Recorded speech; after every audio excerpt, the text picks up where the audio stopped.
এটা সরকারের ব্যর্থতা বলবো। আসলে সরকারের অবস্থা দেখে মনে হচ্ছে এখনো তাদের হানিমুন পিরিয়ড শেষ হয় নাই। আপনি কিভাবে টিকবেন? আপনারা তো মানুষ 2 দিন পরে লাত্তি মেরে বের করে দিবে, তখন তো আপনি নিজেই এসে বই লিখবেন আমার পাশেই চাই। আসলে একটা সরকার কখনো একজনকে দিয়ে চলে না, একটা সরকারের আন্ডারে উপদেষ্টারা থাকে। এখন ওই যে উপদেষ্টারা উল্টাপাল্টা সিদ্ধান্ত নিচ্ছে, এটারই বহিঃপ্রকাশ। না তো আহতদের চিকিৎসা হচ্ছে, না তো যারা শহীদ হয়েছে তারা একটা রেসপেক্টফুলি কোনো জায়গা পাচ্ছে, কেউ কিছু পাচ্ছে না। মানে একটা আনস্টেবল সিচুয়েশন। সত্যি কথা বলতে এর পিছনে আমাদের এনএসআই, ডিজিএফআই, এরপরে হচ্ছে গোয়েন্দা সংস্থাদের একটা বড় হাত আছে। একটা কথা মনে রাখবেন, অস্ত্র যার হাতে আছে, ক্ষমতা তার হাতে আছে। আমাদের 3 বাহিনী প্রধান হচ্ছে আওয়ামী লীগ দ্বারা অ্যাপয়েন্টেড কৃত রে ভাই। 3 বাহিনীর প্রধান আওয়ামী লীগ দ্বারা অ্যাপয়েন্টেড কৃত।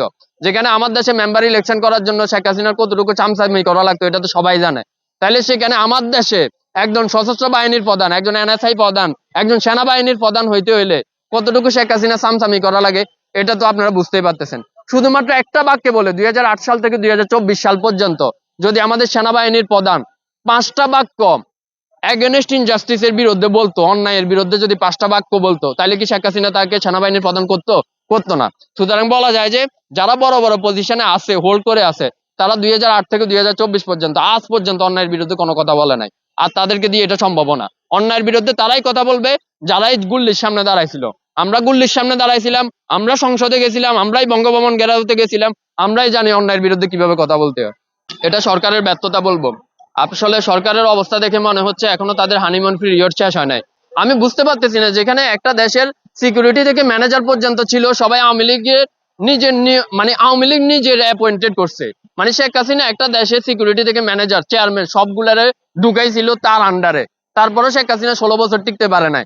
আর আমাদের সরকার যাইয়া উনি হানিমুন পিরিয়ডে আছে। আরে ভাই আপনি কিভাবে টিকবেন?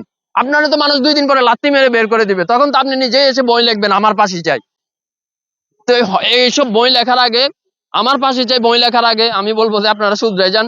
যেখানে যেখানে আপনাদের স্কোপ ঘাটতি আছে ওগুলো পূরণ করার চেষ্টা করেন।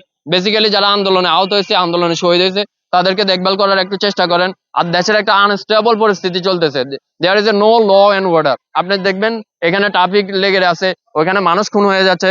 চট্টগ্রামে একটা ধর্ষণ হয়ে গেল, একজন আইনজীবীকে খুন হয়ে গেল। মানে একটার পর একটা ইস্যু আসতেছে, একটার পর একটা ইস্যু ধামাচাপা পড়তেছে। কিন্তু আপনি একটা ইস্যু ধামাচাপা পড়ার আগে আপনি কোনো সমাধান দিতে পারছেন না।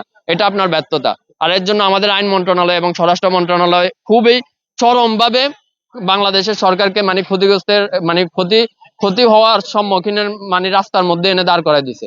কেননা ভাই, একটা দেশ কতটুকু স্টেবল, কতটুকু ভালোভাবে চলবে, এটা নির্ভর করবে আইন মন্ত্রণালয় এবং স্বরাষ্ট্র মন্ত্রণালয়ের উপরে। একটা দেশে যদি কোনো খুন হয়, যদি কোনো ধর্ষণ হয়, তাইলে বুঝতে হবে এখানে হয়তো আইন মন্ত্রণালয়ের সরাসরি হাত আছে, নইলে তার পিছনে আইন মন্ত্রণালয়ের নীরবতা আছে। সে নীরব ছিল যার কারণে এই খুনটা হয়েছে, সে নীরব ছিল যার কারণে এই ধর্ষণটা হয়েছে। এখন আমি শুধু এটাই বলবো, আপনারা শেখ হাসিনার অধপতন থেকে শিক্ষা নেন। শেখ হাসিনা সবাইরে নিয়োগ দিয়েও 16 বছর টিকতে পারলো না। আর আপনি এমন একটা ঘরে বসে আছেন যেখানে সবাই শেখ হাসিনার, আপনি আলাদা, তাহলে আপনি কিভাবে টিকবেন? How is possible?